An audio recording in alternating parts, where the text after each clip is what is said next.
ষড়যন্ত্র করে, তাহলে সেই ষড়যন্ত্রের জবাবও কি আল্লাহ তাআলা দিয়েছেন না দেন নাই?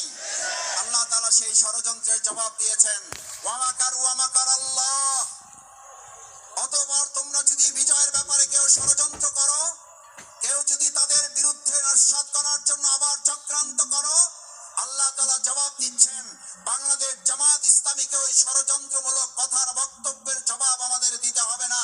ওই জবাব দেওয়ার জন্য যে আল্লাহ জুলাই আগস্টের গণঅভ্যুত্থানের বিজয় দিয়েছেন, ওই সমস্ত জবাবের চক্রান্ত ষড়যন্ত্র মোকাবেলা করে চূড়ান্ত বিজয়ের দিকে আল্লাহ আমাদেরকে বাংলাদেশকে নিয়ে যাবেন ইনশাআল্লাহ। সম্মানিত ভাই এবং বন্ধুগণ, বাংলাদেশ জামাত ইসলামী